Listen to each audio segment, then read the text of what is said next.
Start. मागील भागात आपण NSSOच्या आकडेवारीप्रमाणे महाराष्ट्र ग्रामीण दारिद्र्यात देशातील सर्वात गरीब राज्यात मोडत असल्याचे पाहिले. गेल्या 10 वर्षात महाराष्ट्रात इतर राज्याच्या तुलनेने ग्रामीण भागातील लोकांची क्रयशक्ती वाढली नसल्याचे स्पष्ट झाले आहे. इतर आकडेवारीसुद्धा हेच दर्शवते.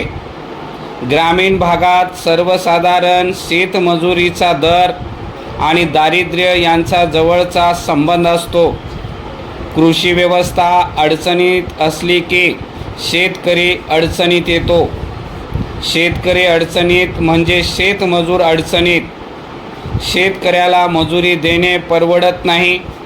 त्याचे कारण मजुरी फार जास्त आहे असे नसून शेतीतून मिळणारा नफा जास्त मजुरी न देता येण्या इतपत कमी असतो हे आहे. महाराष्ट्रातील 4 प्रमुख पिके म्हणजे ऊस, कापूस, सोयाबीन आणि भात, 4ही पिके अडचणीत आहेत. भाव मिळत नाहीत. उत्पादन खर्च भरपूर. सामान्य शेतकरी जमिनीच्या छोट्याशा तुकड्यांवर शेती करतो. बहुतांश कोरडवाहू, त्यामुळे गेल्या काही वर्षात साधारण अकुशल शेतमजुरीचा दर घसरत आहे.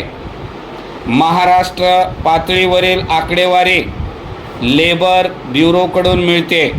त्यात 2020-21च्या ऑक्टोबरपासून 2022-23च्या फेब्रुवारीपर्यंत शेतमजुरी वाढीचा सरासरी दर 2% आहे. महागाई मात्र 8 ते 9% आहे. अर्थातच शेतमजुरांची क्रयशक्ती घटत आहे. याचा अर्थ शेतकऱ्यांना ही मजुरी परवडते असा होत नाही.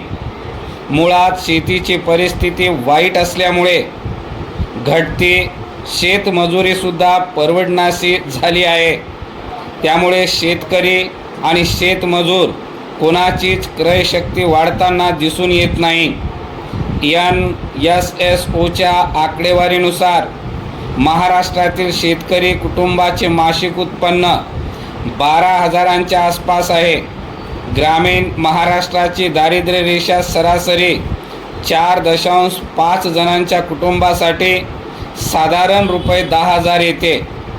म्हणजे बहुसंख्य कुटुंबे दारिद्र्य रेषेखालीच असणार. परिच्छेद. गेल्या वर्षभरात महाराष्ट्रात बिगर शेती स्वयंरोजगारात मोठी वाढ झाली आहे. पण यातील बहुसंख्य रोजगार हा अत्यंत लहान, म्हणजे एकाच व्यक्तीस रोजगार मिळू शकेल एवढेच उत्पन्न देणाऱ्या व्यवसायातून मिळत आहे. यात भांडवल कमी, तंत्रज्ञान जवळजवळ नाहीच. परिच्छेद. याचा अर्थ काय? यातून एका विशिष्ट प्रकारचा विकास दिसून येतो. मुळात दारिद्र्य निर्मूलन करणाऱ्या आर्थिक वाढीच्या मुळाशी नवनिर्माणाची ऊर्जा असते. हे नवनिर्माण नवीन तंत्रज्ञानातून येते किंवा बदलत्या उत्पादन रचनेतून येते. श्रम, भांडवल आणि इतर निविष्ठांचे प्रमाण तेवढेच ठेवून वाढीव उत्पन्न घेता आले तर खरी आर्थिक वाढ होते. हा सिद्धांत अर्थशास्त्रात गेले शतकभर तरी सर्व मान्य आहे. एकूण उत्पादन वाढीतून श्रम, भांडवल वगैरे उत्पादक घटकांचे योगदान वजा करता जे एक अमूर्त उरते त्याला टोटल फॅक्टर प्रोडक्टिव्हिटी म्हणतात. आर्थिक वाढीच्या मुळाशी TFP असते. TFP नवीन तंत्रज्ञानातून किंवा नवीन व्यवस्थापकीय किंवा संस्थात्मक बदलातून येते. व्यापक पातळीवर TFP वाढ झाल्याशिवाय दारिद्र्य घटवणारे आर्थिक वाढ होत नाही. परिच्छेद. पूर्वी महाराष्ट्रात अशा सुधारणा घडल्या. उदाहरणार्थ सहकार ही अशी एक रचनात्मक सुधारणा होती. त्यातून उत्पादनाचे व्यवस्थापन आणि पणन सुधारले.